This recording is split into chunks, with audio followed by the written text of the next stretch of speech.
the beauty of quantum biology is it has helped us discover and rediscover how much free health is available.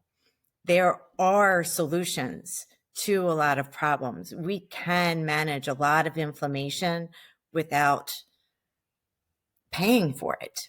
Community and light and movement and breath and all of these beautiful water, all of these beautiful inputs can be optimized before we go to the next step. I know so many of you can relate to the experience of being the prime caregiver, the person who takes care of everything, the person who does all the things, and then not being able to do that because of some kind of chronic illness or some kind of autoimmune illness that seemingly comes out of nowhere. My guest today had that happen.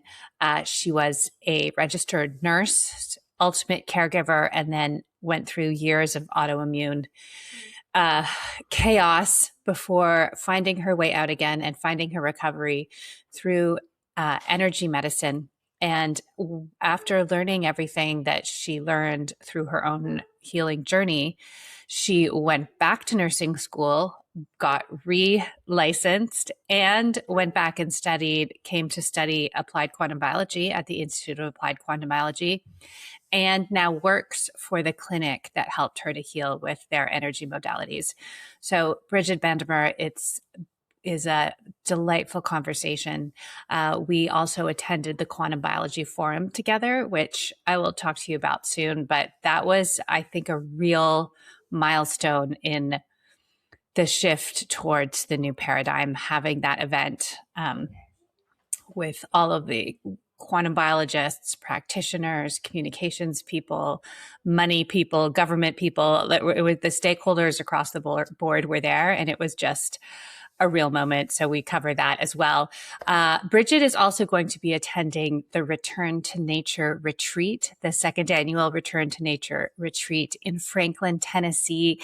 If you have been feeling like it would be really good to meet others who are on this journey in person, this is absolutely a beautiful, beautiful opportunity to do that. There's some amazing quantum health speakers lined up, and there's all kinds of practical activities to participate in. It's all circadian friendly. A lot of it is held outside. It's just gorgeous. I know so many people who went last year and loved it. So do check that out, the Return to Nature retreat. I will put the link in the show notes. It's coming up in June. So if you're able to travel to Tennessee in June, I recommend, highly recommend. All right. What else do I have to talk to you about? Of course, bondcharge.com, my friends there. I'm really loving my nightlight lately. Sometimes I think like, what would I do about my little red reading light? Have like my circadian friendly bulbs for the evening, but like those last moments before going to sleep when I have my book, my paper book, my little red clip light, I just feel so cozy, but I can still see because I don't know about you, but I have to read before I go to sleep or I can't sleep. That's just me. Maybe one of you can tell me what's going on with that. I don't know, but I don't mind it. I'm reading Henry James right now, a little Henry James novel just to clear the mind of the day. And of course, my circadian app as well. Like there's been more and more information lately about how important Lux is and getting the right amount of Lux in the morning and not getting a lot of Lux at night. So Sarah's My Circadian app, I do recommend downloading that and put QBC Pod when you download it. And I think those are all the things I have to say. Well, I actually have like a lot more to tell you about, but we will do that another time. Enjoy my interview with the wonderful Brigid Bandomer. Thanks. Brigid Bandomer, welcome to the QVC podcast at long last. So good to have you here. Thanks for having me. All right. So let's start with your background as a nurse and your journey from nursing to quantum biology. And you're now working with the Chung Institute to do research and integrate even more quantum biology into, health and wellness best practices. So let's go. So I was a nurse and did my original nurses training way back in the late 80s, early 90s. Um, that was working with residents and working in the hospital system and all different types of nursing. I quickly moved through a lot of that and wound up in home health nursing and was developing a fun practice. I loved going in patients' homes and seeing where they were at and taking care of the total patient even then and their family units. It was beautiful. And then I wound up with a severe autoimmune condition that caused sudden disability. And I was a patient suddenly against my will for the next 15, 20 years. I wound up at Chung Institute as a patient initially, getting treated for my autoimmune conditions, and sarcastically and cynically going to each visit, not fully believing what they were going to do would be helpful. And it was consistently challenging. There was a lot of Herxheimer responses while I was healing, which is like a healing crisis. But there were a lot of good moments. So it was a constant cha-cha in healing where I was hoping I'd make more steps forward than back.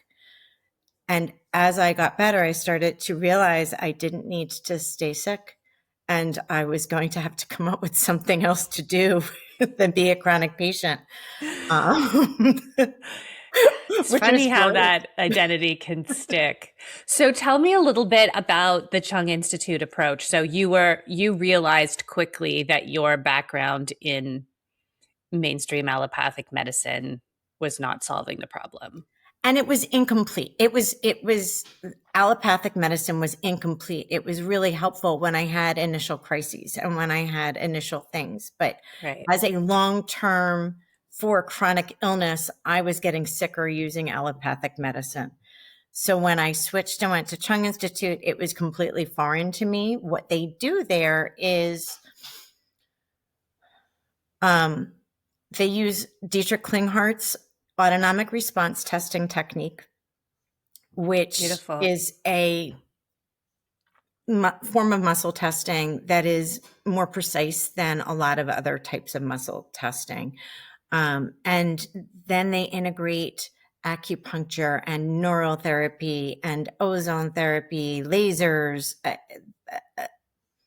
any low dose immunotherapy, all different tools based on the testing. So the testing both informs us of where an issue is and what might be the best treatment for that issue. Okay. So you test to see what's going on, and then you test to see what your body or your energy field responds to in terms of intervention or healing. So wow, so you really stepped very far outside of your comfort zone with that. So far outside of my comfort zone. This isn't just functional medicine. Like this is you went all the way. You went all the way to the energetic edge, Brigid. Went all the way to the energetic edge, and really was at a place where I was so desperate that it didn't matter that it was the energetic edge for me. Yeah. But I understand, like, it's an overwhelming experience stepping from one to the other. And it was great because Dr. Chung's a teacher, and the other doctors there are also teachers. So they're able to take the time to educate people on what they're doing and really whittle it down to basic information so it's digestible. And now what I do for them is help do that through editing their blog posts and writing papers and other things, because they're all physicians and they understand the gap from energetic medicine to traditional medicine. And they want to demonstrate that this is effective and that there are scientific principles involved. It is not just woo-woo medicine, it's true healing that can happen. So we write case summaries and reports, and did a very, very small study on the ART testing to demonstrate that it met the similar standards to testing for heavy metals through more traditional testing. Okay, tell it. So the ART testing, that's what you were talking about before. ART testing, the autonomic Klinghardt response, method. the Klinghardt method is what we talked about. Yeah. And they did a paper on that just so they could show it's, it can match up to some standard testing. Did anyone publish that paper? It's published. Yeah. It's on our Okay, website. good. Great. So we have several papers on our website, and it's good. Mostly small case, but talking about the body as a whole is one of the papers, and treating multiple levels at the same time, like the levels of healing and the unity of the body, is one of the papers, and how ART can cut through a lot of the issues standard testing has in order to treat the whole body. We can treat emotional things and test for tapping points even, and then apply that with some neural therapy to help headaches go away. And that combination can be the treatment. So it's a complicated but really beautiful system. Yes. That needs more research and proof and design. So that's part of our mission, is to fulfill that. And part of it's to educate people about it. Yes. Too. Well, yeah. And we so appreciate, because the Chung Institute gave us our, founding donation to start the Journal of Applied Quantum Biology, to give a home to this kind of niche research that's considered a little extraneous. So I truly appreciate that from the Institute, from Dr. Chung. And I, I'm right there with you. And that's sort of the direction that IAQB is heading in. It's like, there are so many practitioners and doctors doing so much amazing work that falls outside of the parameters of even functional medicine. The next phase is to document it, to measure it, to put it into use a methodology that could lead to publishing, and then have a place to publish it. That is so, yeah. I think Chung's leading the way with that. We're coming along too, because that's what's needed next, I think. I mean, what do you think? I agree with you. It's foundational to educating the public and practitioners, is demonstrating efficacy of all of these techniques. Yeah. And there are so many different techniques that different practitioners all over are using. There's a million ways to heal, and we don't have enough evidence. Right. Yet. Yes. And so that's truly the piece that's needed. Because like, physicians will look at, they're like, give me the case studies, give me the reports, give me the papers. And it's really just a matter of packaging what's already happening in a way that will meet their standard. Exactly. Yes. Because even when we're writing a case studies or a case series, it is not the same as what the gold standard evidence-based techniques are, which placebo-controlled studies. But the issue we have with that is that sorry to cut off, but you can't do that in a practice. You can't do that in a practice. That's where the practice-based research methodology becomes so important. Yeah. And it's so exciting that the IAQBC is starting that. So yes. And to come up with a standard for other people to start measuring too would be great. Yeah, no, it's so good. And just to clarify, this is not our methodology. It's the NIH. Yeah. This is an established way of doing things. Yes, we're just connecting it to quantum biology, which has not happened. Right. But I noticed, and we were both at the Quantum Biology Forum Mm-hmm. in Silver Springs, Maryland, earlier this month, which was like just a phenomenal experience. I think we're both still processing. But I was expecting all of those deep science presentations. They were amazing. I was not expecting practitioners who worked with frequency modalities to present, and they did. There was Carolyn who had the frequency machine, and Mm-hmm. then Dr. Louie, Oh. excuse me, who used magnets. Mm-hmm. And I was like really pleasantly surprised to see them included on the agenda. But I think they were included because they both had been quite rigorous about documenting their protocols and their outcomes.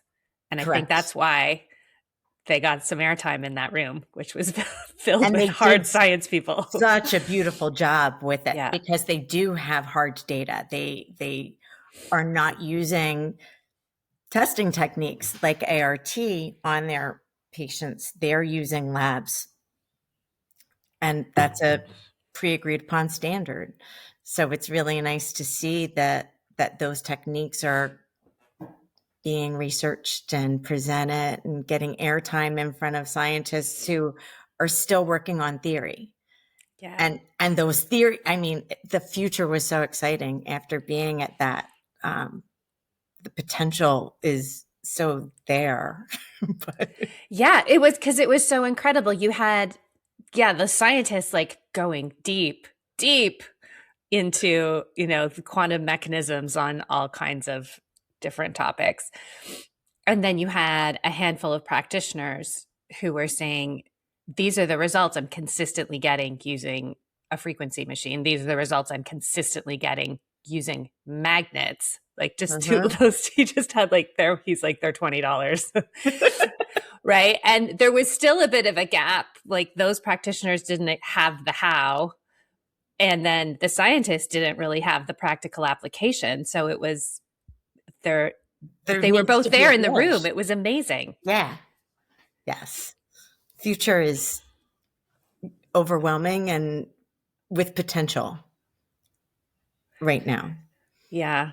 I mean, when you left there, how did you feel? I was really had my expectations smashed in good ways, in really good ways. I had really realized that I had really bought into the silos that exist and hospitals will never do that. And these types of people will never listen. And I'm like, oh, I think I was kind of wrong. I'm still in a place where I'm overwhelmed by the potential when they're talking about how they're designing a lung or the concepts of the potential of mitochondrial transplantation. These are big concepts, and not only are they physiologically interesting and the potential, I mean, they're right on the cusp.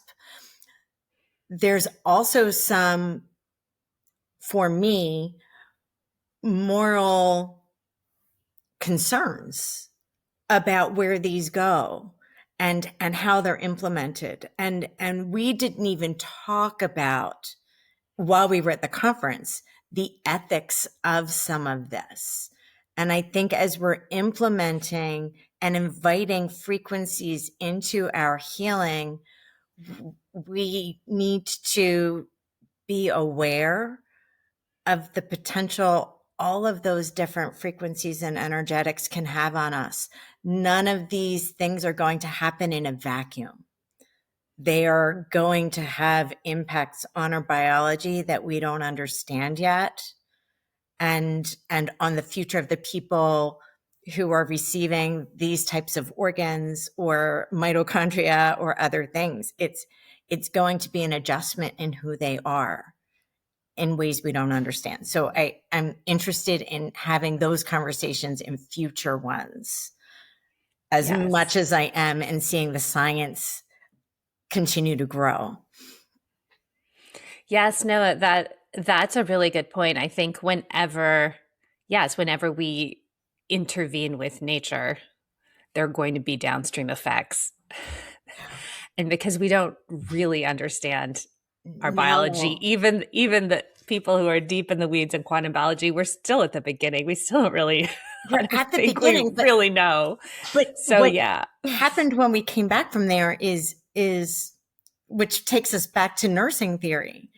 Like, these are what the nursing theorists were talking, like Florence Nightingale was talking about the human body's interaction with nature, with light, with water, with the system that we're living in, and how when we make adjustments into those systems, it optimizes the body.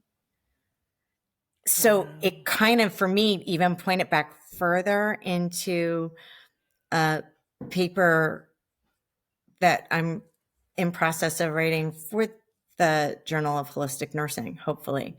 And how if we don't attend those things, those simple things, our light, our water, our environment, it doesn't matter what we're putting in place or how we're making adjustments in an organ system or in our mitochondria. Because if we don't have those basics in place, we're still not going to be as healthy as we can be. So then we're wondering, like, real healing has to have foundational principles, and foundational principles brings us right back to living in our natural environment at an optimized way. Yes. Yes, it does. And, it's interesting to me because like that forum sort of covered all, it was like the future interventions, which, so for people who weren't there, which is everyone, is very, there's only like 100 people. There was a biotechnology company that presented that has made an artificial lung, not the whole lung, but I think it was like a lobe. Like a lobe. Okay, thank you.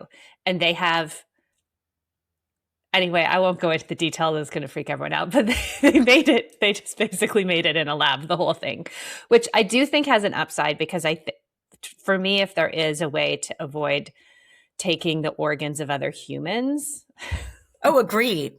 that would be ideal. I don't know, maybe this makes me a bad person, but I don't sign that thing on my driver's license that allows people to have my organs, because basically for all of the reasons you just outlined with the fake organ. So yeah, we're going to have downstream effects either way. I prefer the fake organ as well. I'm okay. so excited by the technology. And I love the idea that they are trying to take autosanguineous blood and somehow paint the organ.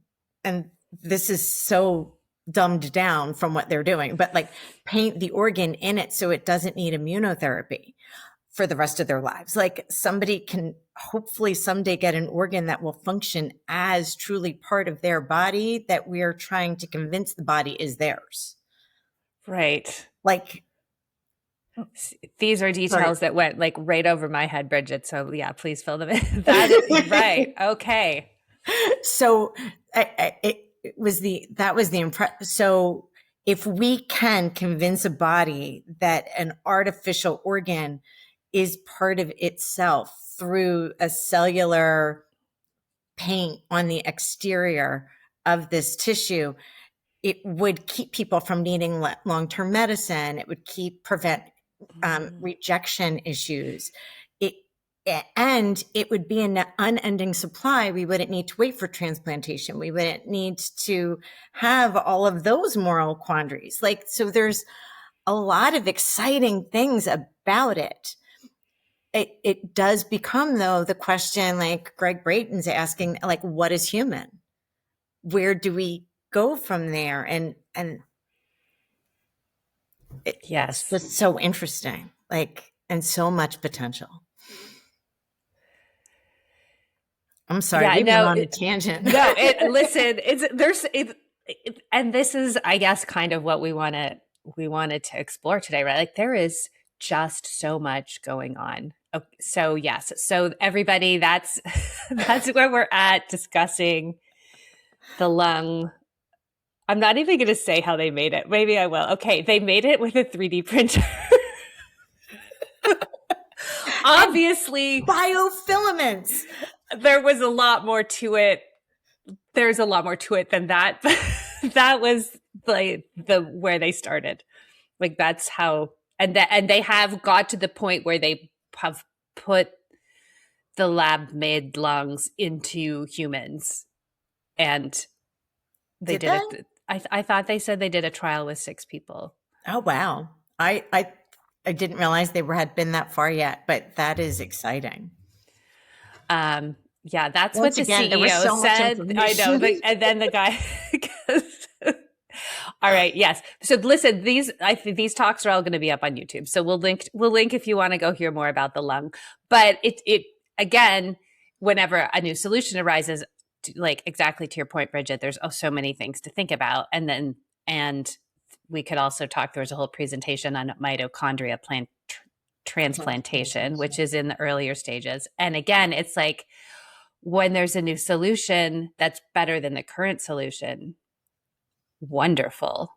Mm-hmm. However, as you pointed out, and a few other people in attendance pointed out, we're still dealing with solutions to symptoms.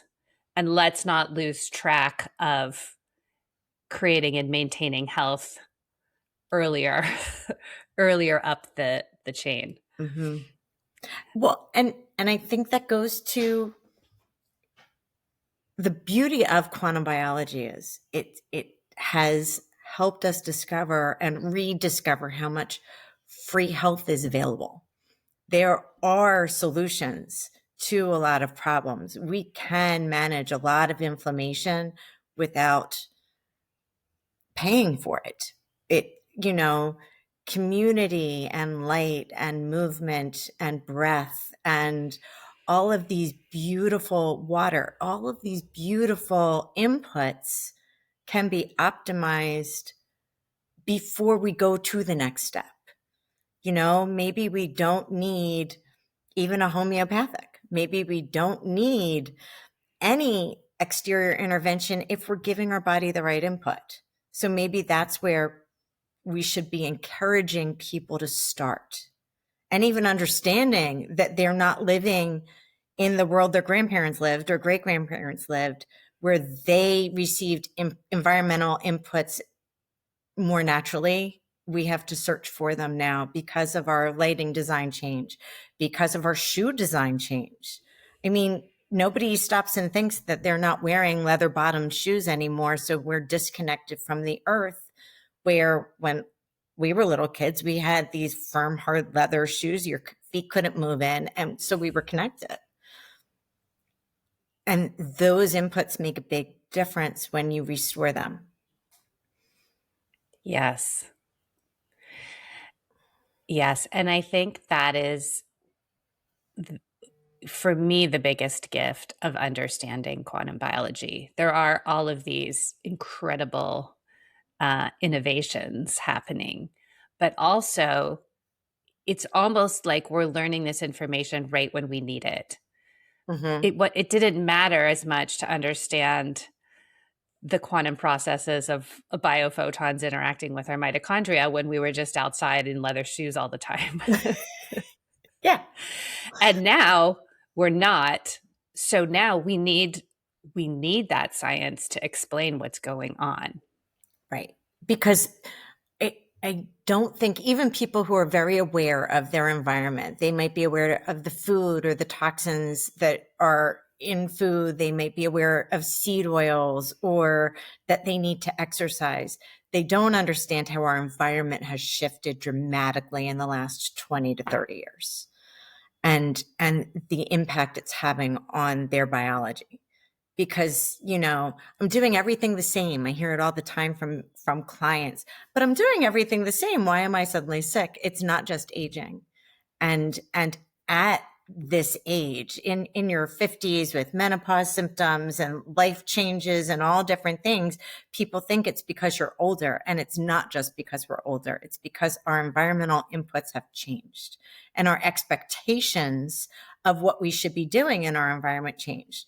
People, you have your phone with you all the time. So it is emitting different radiation. It is emitting different color light, and it's emitting different kind of stress because we're always getting an information overload. We don't have the opportunity to take a pause from phone calls at work or from, organizing your child's charity event or from anything, because there's always the access to you. So turning off your phone, moving it away from your body, all of those things have an impact. And to go back to what I saw when I was at Chung Institute every day, they could measure even if somebody's blocking to their phone and how far that phone should be from their body. Wow. But what we couldn't measure as effectively was if it was the phone or the light or the input the phone is sending, they're blocking to. Is it an emotional thing that they were blocking to? Could it have been that the messaging coming in on the phone was causing a stress? Or was it simply the frequency and the field that the phone was putting out? Or was it the color light? Was it a combination of all those things? Right. Like if you're maybe dating someone and it's a really fun time and you're having all these fun flirty texts, maybe that blockage wouldn't be there. Right. But it's like if you're going through a breakup, yeah, maybe you're blocking to your phone that way. Yes. There are so many layers to this. No, I mean, you're reminding me, I am way back at one point in my life, ran a business in one of my earlier entrepreneurial ventures. And towards the end, I was so stressed out that I would literally, for like years after, when I would hear the phone sound, this was before smartphones. So it was like a flip phone and they all had each kind had their own specific ring. Like when I would hear that ring, I would my body would go into flight or flight. Mm-hmm. It took me a long time to unwrap from that. But yeah, that was, I mean, I had definitely connected my stress, anxiety to that, to that sound. It was sound. Pavlovian. Yeah. Oh no, who's complaining now? Yeah. And it's because it is often all the things, and we don't take a pause to think about it. And so when you're working with people and symptoms come up, if you're asking about, an upset stomach or a headache, what's that headache or upset stomach informing you about?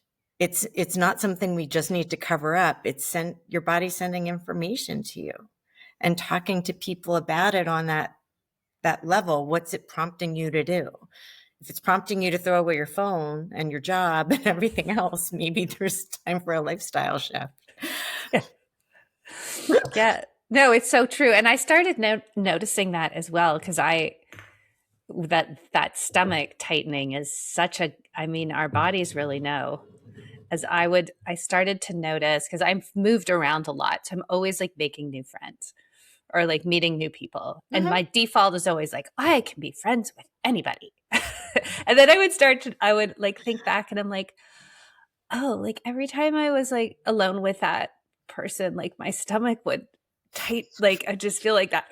And I would just be I would just ignore it. And I finally realized, oh no, that was my body saying this relationship will not be good. You guys, you're not a good fit with this person. But we're trained to tune out the signals we're getting. It happens when you tell the small child to stop crying when they fall down and get hurt and brush it off and everything else. Yeah. there's a process. Yeah. And then what my next learning was how much energy goes towards that, right? Like it Mm. it takes a lot of energy to block out all those subtle signals of our intuition and our body and our, like, and so you think, oh, I gotta pay attention to all that now. And it's like, no, the opposite. Like, oh, I spend 5 seconds checking with my body and I've saved like an hour of stress energy Our pushing stuff. it down. Okay. Yeah, Oh, this is how we're supposed to live. which is great. It would be so nice if we didn't have to learn it the hard way. If the system was in place where what we were teaching people was your symptoms are just clues, and start to help unravel them from that perspective instead of there's something to be covered up. Maybe you don't need the aspirin for your headache right away. Maybe you don't need to call the doctor for a fever right away. Maybe, you can just put some ice on it and it'll be okay. Like to take a pause before a symptom eraser might be part of how we should be teaching people to be dealing with their bodies, because we're really quick to erase symptoms and not take it as information. Yes. Yes. Symptoms, feelings. Yeah.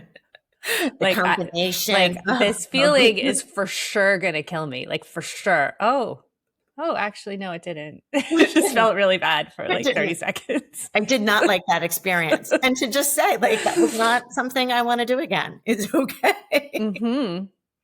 Yeah. And then it, again, opens up so much freedom, like to look at the areas of life that we know or maybe need our attention. I think most people have something, usually like money or speaking up for ourselves or, sex, or there's usually something where we're like, it's fine, it's fine, it's fine, it's fine. And then when I'm like, oh, my feelings won't kill me. I can look at something that may cause a little bit of shame for a few minutes and then take care of it, take action on it in a way that I couldn't when I was locked away from that information. Yeah. It's it and that's the beauty of it all, like all the unwrapping all the time. And it could I have a tendency to get a little obsessive, so it could be one of those things like where you're always pausing and not working, and that's not the way we want to go either.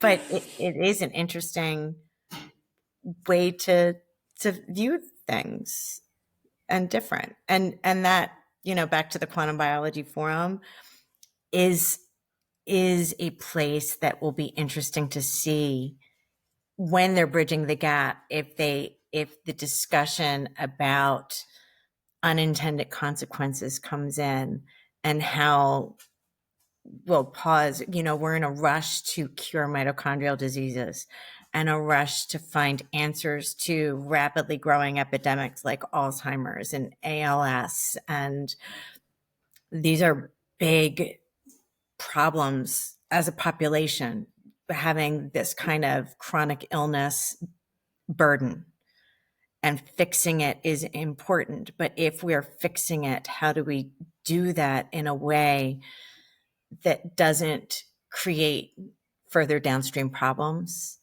and optimizes healing in a way that fits in with our design and our nature? And those are, such big, complicated issues, and interesting to hear all the scientists you've had on the podcast recently, and some of the people who were there who were talking about environmental lighting and that kind of design, and how that contributes to health and wellness. And what we were talking about before, even like environmental designs and nursing techniques, bringing awareness and education to health earlier in somebody's life, so we can start changing conversations from Band-Aid solutions. Here's a pill, here's an action, here's a prescription, to intentional living adjustments instead. So we have better light in our homes, and we have community experiences instead of closed off online lives. Yes. Yes. And I found that the people at the forum who were most on board with that were the scientists from the Guy Foundation. Yeah. They are, for me, they are the only sort of research institution that's really tightly connecting quantum biology to human health, but human health in general, not just human health to treat a specific disease. Mm-hmm. And so, yeah, I was very heartened by that, to hear their talks. But it was interesting because another big takeaway I had from that is that there is really a need and a place for people like you and people like whoever's listening to this podcast and the Institute of Applied Quantum Biology in filling that gap in the translational role, in the preventative role, this is a way of life, not a prescription once you're sick, and building out that understanding of it, because that's not where the financial incentive is. Right. So understandably, and that's also, if you work in a hospital, that's also maybe not where the urgency is. So I understand and I respect those motivations. But I think it's fun, like the Chung Institute, the IAQB, like to build these grassroots places where our focus is a way of life. A way of life. And I did, the Guy Foundation was amazingly impressive. Every speaker who was from there, and their vision and outlook, and I was hopeful. It was like listening to the practitioners who blatantly said, this is not going to make money. Like, it's not. I know. I'm sorry, my magnets would cost you $200, and that they're magnet guy. Yeah. He's like, these are $20 each, right. and then you're done, and no one needs to come back.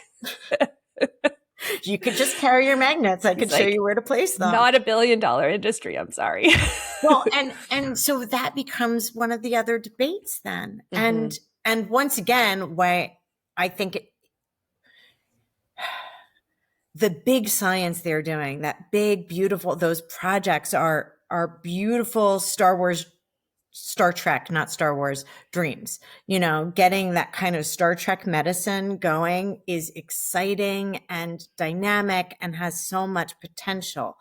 But in order to get to that kind of medicine, we really do need to have a population on board even. We can't have them on board with that way of thinking, but thinking about foundations is not living in the world that as it is currently. We are living in a heavily frequency diverse world that is not our native EMFs, and they're causing disruption. We're living in this blue light heavy 24-hour day cycles where people are not optimizing or even understanding how to optimize their sleep. We're struggling with water, having enough water in different areas of the world, how to use our water resources wisely, how to have clean water. Should we be remineralizing it? How do we maintain our body's water free? And all of those things, if we can start teaching in schools, start changing the way even our biology paradigm is taught in school. Like, we're teaching biology on a cellular level and a body systems, but we're taking out how it works. And then we thought we could add chemistry in and that would show us how it works. But that's chemistry and is only part of how the body works. The body works on physics. And that's not something that was even understood when we were in school. And now it's being more broadly understood, but it's going to take another 20, 30 years before it's being taught in textbooks. How do we speed up that process? How do we get this information to families and kids? And because if we don't help them make adjustments now, what will their future look like? We're labeling all of these children with diseases like ADHD. Are they really ADHD or are they just disconnected? Or are they overconnected to the wrong inputs? What's going on with their iPads and this, all the, COVID brought in all these computers into school and took things away. How much extra information is a body receiving? The overhead lights and now they're computers, and it's not in time with the way we were designed. We have a body that was created to be in a certain system for millennia. And then in the last 30 years, we've added all these extra inputs and our bodies don't know what to do with it. So how do we calm down those systems in these children so that they can learn again, so that they can be in tune and attend what is going on in a classroom?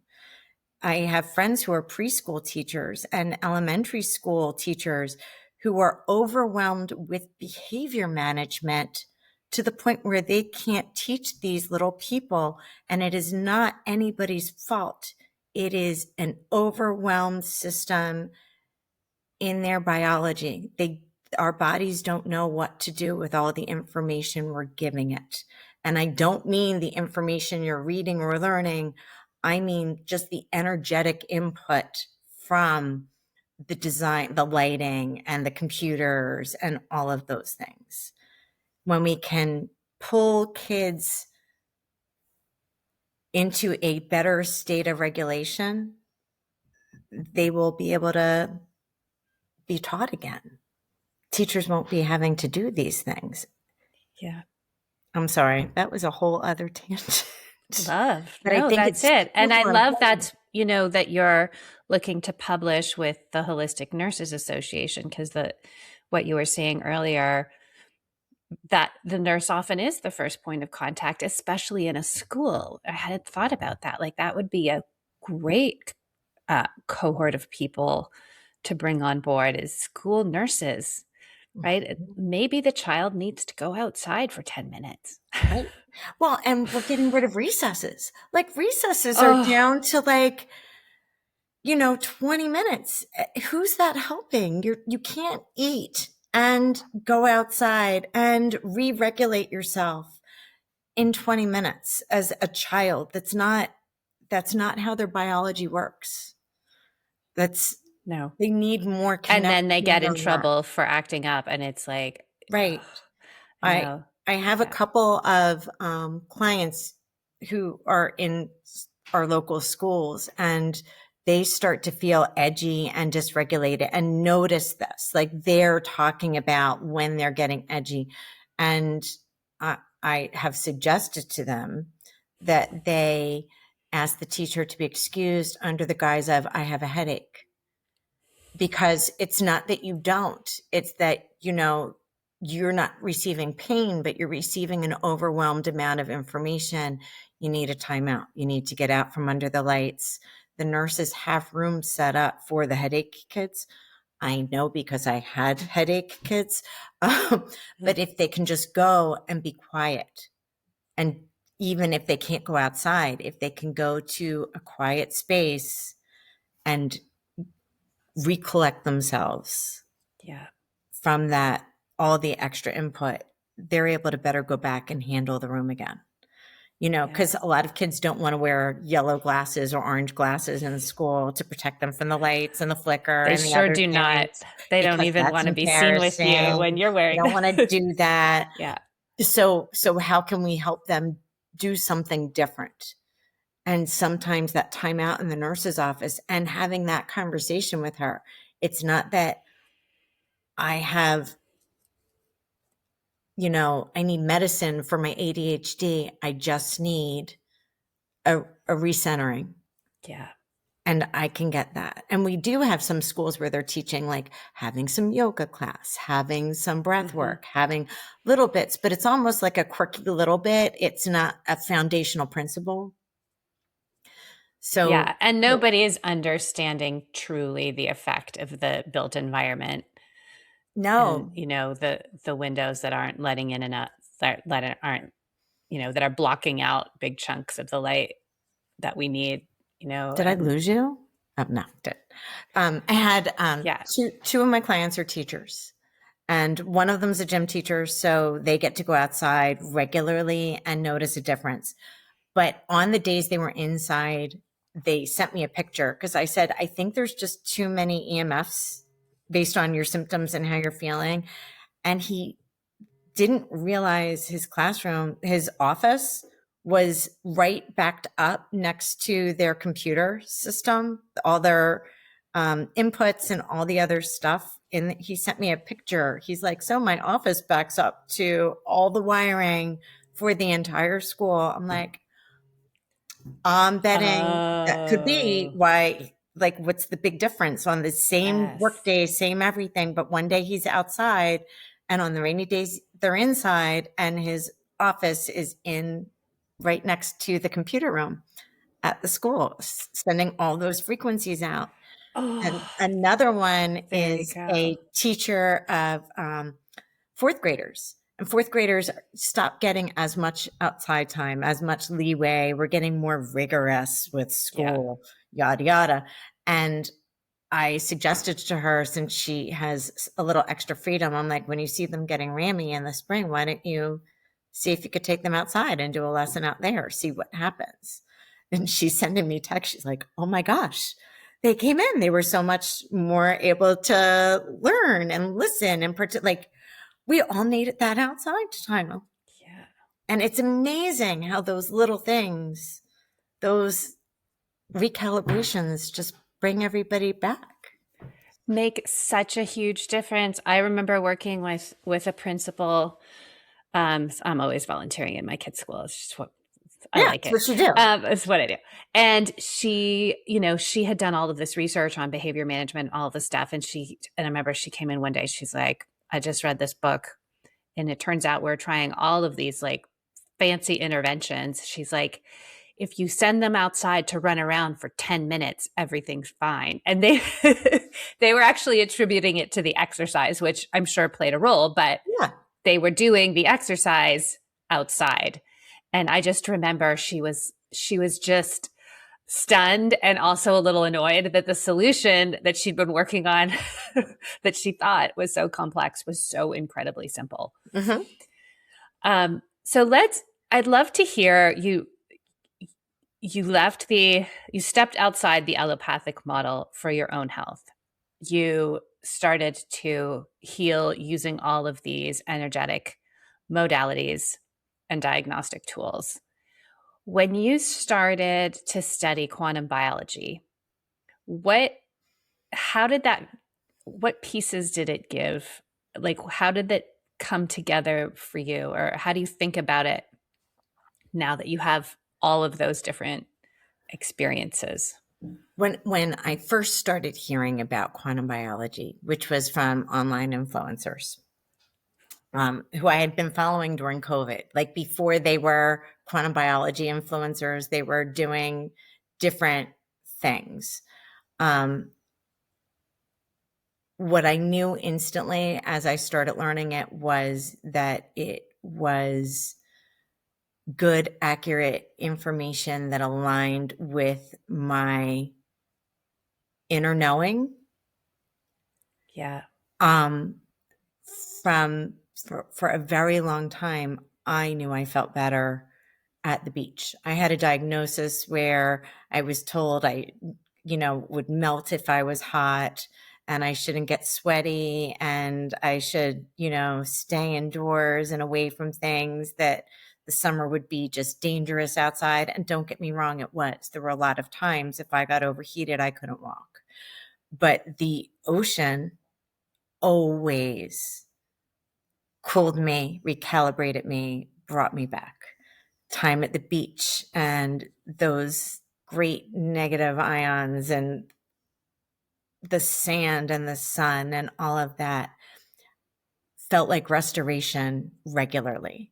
So I knew that it was making sense.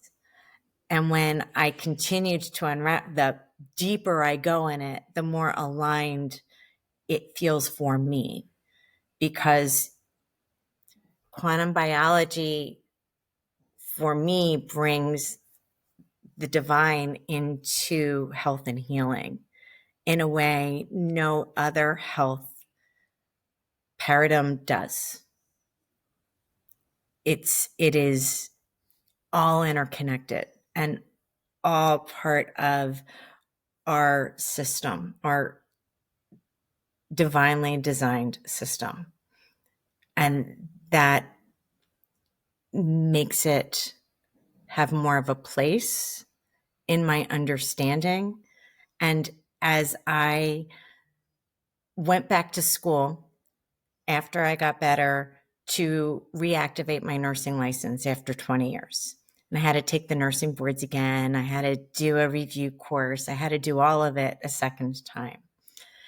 And being healed, which is a process, not a state of being,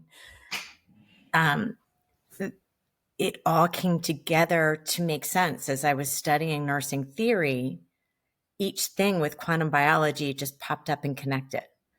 And all of these women and who saw things and understood it, quantum biology gave a language for, that they didn't have at the time, and I certainly didn't have when I was studying it, but it all just meshed so beautifully together for me. Wow. So there. And when you say nursing theory, who are we talking about? We're talking about Nightingale and Watson specifically, because Nightingale was talking about like environmental stressors and theories. And Watson's talking about like almost, she was talking about bioenergetics and the interconnected dimensions of people with their environment and each other in some ways. And physics allows for that in a way regular biochemistry doesn't. So when we're talking about all of the interactions spiritually, emotionally, physically, like it's a whole pathway that needs to be managed, not just the body. Right. And quantum biology helps with those gaps. And the nursing theory that you're just described, that is what is currently being taught as nursing theory. Like, or I don't. But I mean, like when you went back to study nursing theory, this was part of. They are nursing theorists, yes, and there's many others. Okay. These are just two that Yes. I'm mentioning. Now I see why you're submitting that paper to the Holistic Nurses Association, because the nurses are studying the theory, and now you're like, well, now there's the science to go with it. There's the science to go with it. Wow. And I think it's really important because it creates more. When I was in school in the 90s, I almost felt like Florence Nightingale was like, she told everybody to wash their hands and that was it. But she saw a whole lot more than that. There was a lot more. And Watson is almost like frou-frou-y. Like she's a little too woo-woo for some nurses, even in some ways. And there's a lot of that. So, but they were so perceptive, and their perceptions are still relevant and even more so now. So now it kind of it supports everything they were saying. And I think I owe it to them to be like, no, you geniuses were right.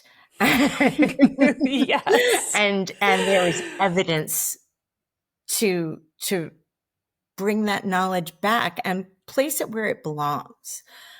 You know, hand washing is rigorous, and you can't go into a hospital system or a doctor's office or someplace where they're not, you know, even judging nurses. You know, somebody saw you not wash your hands before you walked into that patient's room. Like, it's a stressful place, but nobody's talking about, did you align your biology with your task before you entered that room?